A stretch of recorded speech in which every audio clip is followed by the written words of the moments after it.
Hey guys, I'm proud to show you this 1967 Chevy Impala Super Sport convertible. Super cool car. This one's got the 327 cubic inch engine with the automatic transmission. Super cool feature of this car has the gold interior. Absolutely love the colors of this. We see a lot of black interiors. I just love to see the variations that Chevy did with some of the golds, the blues, the aquas, the reds. So yeah, definitely love the color combo with the white and gold. Really looks super cool. This one is a driver quality.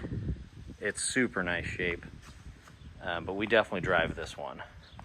This one gets driven all over the place. This one, my father purchased it in 1967.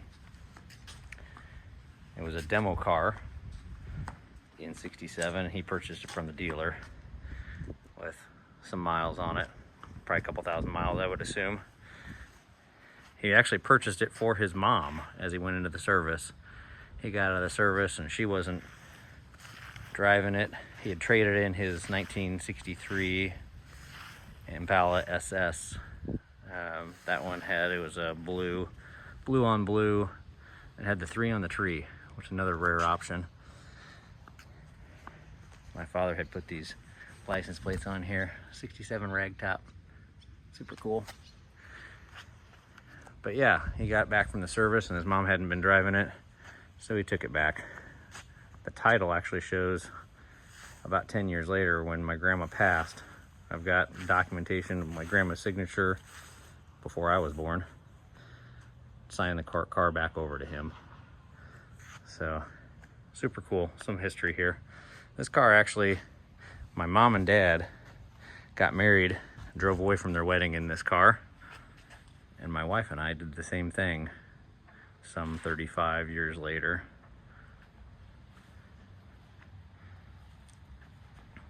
This car, at one point my dad would tell a story that the car was rusted out and he was trying to sell it.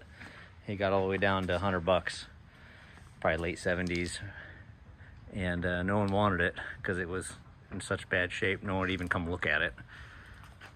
So he decided, well, I'm gonna keep it, I'm gonna restore it. And that's what he did. So my dad has since passed. I inherited the car. He always said that it'd be my car someday. I never wanted the car because that meant that he'd be gone. But here we are. I say it's my car, but my family, we had so many memories with this car. I somewhat share it with my sisters. When they want to drive it, I let them. So I'm sure that's probably not super common because cars that get shared sometimes don't survive, but they have as many sentimental memories with this car as I do. This one has the automatic convertible top. It has a little switch. You like the keychain there. My sister had that done. That was out of one of my dad's shirts. That's super cool. Yeah, I got the whole dash. That was a hat that my dad started wearing in his later years, so we keep that in there. My son is 11. He likes to put that hat on and remember his papa.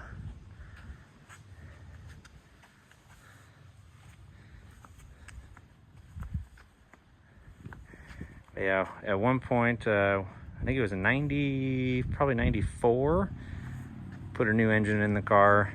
About a week later, it was on Thanksgiving Day, my dad was driving home and there was actually an engine fire.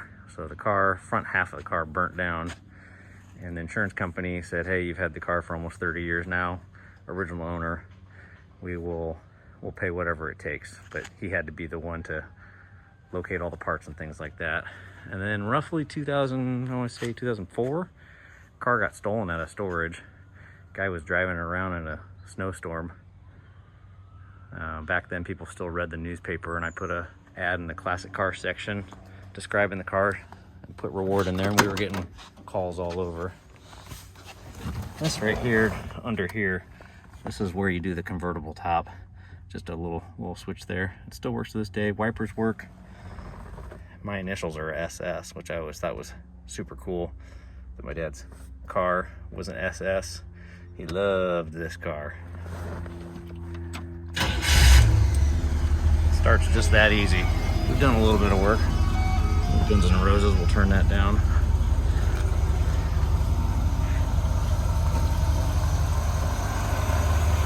And it just purrs.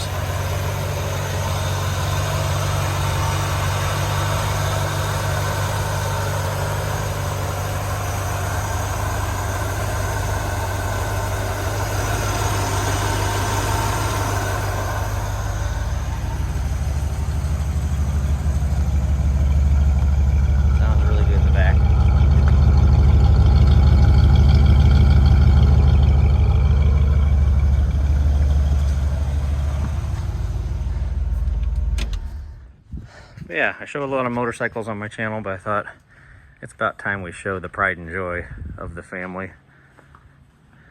So if you guys got one, got questions, got any info on it, I'd be on this on 67s, stories, whatever. I'd love to hear them.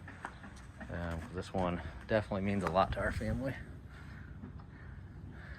Super cool.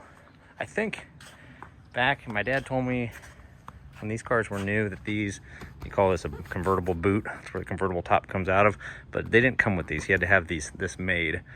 Curious if anybody else can verify, validate that. It seems like it's made for the car. It'd be odd to see them without this, but yeah. Of course, it's got 14-inch Kragers on it. It's been like that since I was born. I found some pictures, some negatives from 1967. It had Kragers on it back then. He's you know upgraded them, things like that, but they're still traditional 14-inch Kragers. I would like to go with some 20-inch Kois or something like that, but at the same time, this is how the car has always been. Front end sits a little high. I'd like it to sit a little lower, maybe drop an inch in the back, 2 inches in the front, something like that. But at the same time, that's how the car has always been, so it's hard for me to touch it. But we enjoy it. It rides great. We drive it on the regular. Thank you guys for watching. You guys have a good one.